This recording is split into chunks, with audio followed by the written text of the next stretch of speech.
नमस्कार, माझ्या आजच्या एका नवीन व्हिडिओमध्ये तुम्हा सर्वांचं मी पुन्हा एकदा स्वागत करते। तर आजच्या व्हिडिओमध्ये तुमच्यासाठी खास श्रावण महिन्यामध्ये जन्मलेल्या मुलांसाठी कोणती नावे ठेवायची याची लिस्ट घेऊन आलेली आहे। व्हिडिओ शेवटपर्यंत पाहत राहा। जर तुम्हाला यातील एखादं नाव आवडलं तर त्यातील स्क्रीनशॉट काढून तुमच्या फोनमध्ये सेव्ह करून ठेवा, जेणेकरून जेव्हा कधी तुम्हाला वाटेल की मुलाचं नाव ठेवायचं आहे किंवा कोणाला इतर नातेवाईकांना सांगायचं आहे तेव्हा ते उपयोगी पडेल।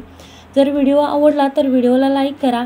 चॅनलवरती जर नवीन असाल तर सबस्क्राइब करायला विसरू नका, जेणेकरून जेव्हा कधी मी नवीन व्हिडिओ अपलोड करेल ते तुमच्यापर्यंत पोहोचतील। जर तुम्हाला आई वडिलांच्या नावावरून मुला मुलींची नावे हवे असतील तर मला कमेंट करून नक्की विचारा।